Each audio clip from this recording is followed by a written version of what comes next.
pushed over here. Now, has Amy Cox asked for support that you haven't delivered, or Amy, did you speak to that? Or do we have a disconnect there?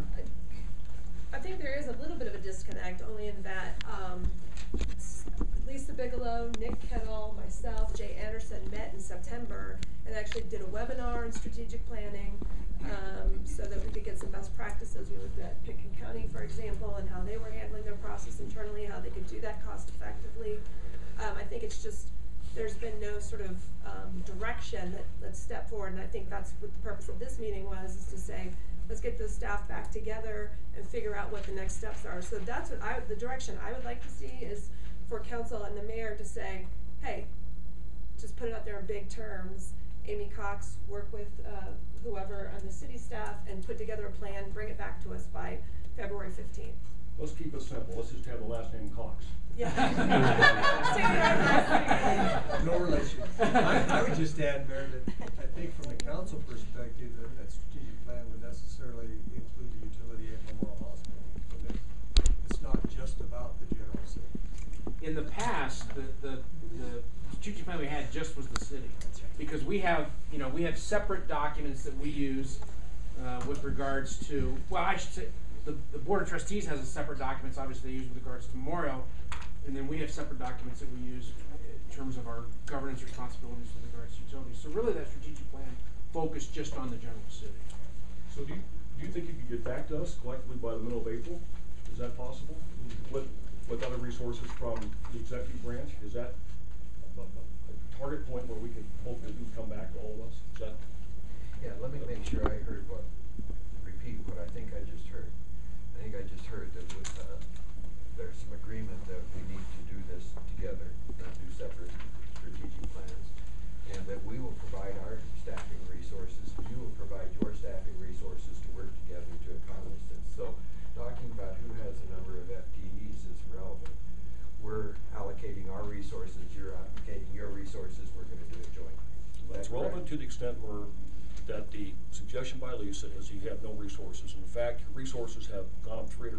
Now, if that's not enough, somebody tell me, and we'll entertain a change. But I'm saying as it relates to us moving forward with this, sure, we have agreed that we will provide the resources we have, and we probably don't need more resources to accomplish this. Well, that's what I heard. It's Amy getting your thoughts, and then the two of you consulting and getting my thoughts, and we'll come back.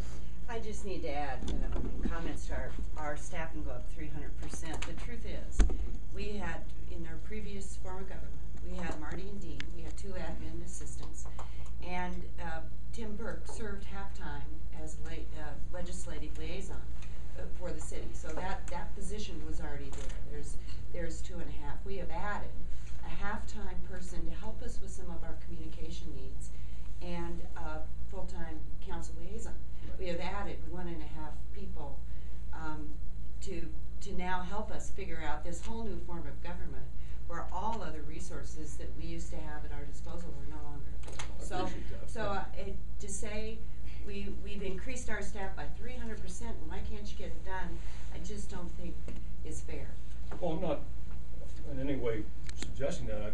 I'm making a factual statement. Secondly, the form of government's changed. You don't have the responsibilities you had before in terms of the general fund, from my understanding. And at the same time, you picked up Memorial Health System resolution and now banning Lewis Ranch. Those are huge, along with everything else you're doing. So I'm open. If you feel you need more staff, somebody please talk to me about it. And we'll do it. My guess is that this is a journey that we're going through.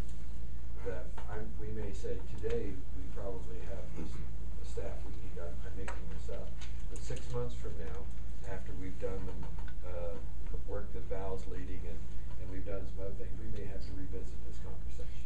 Well, and I also think as a council, yes, they're not the staff is not directly under us, but there's never been a part that if there's an issue we're working on that we don't go to the mayor and say we need help with staff bringing a strategic plan.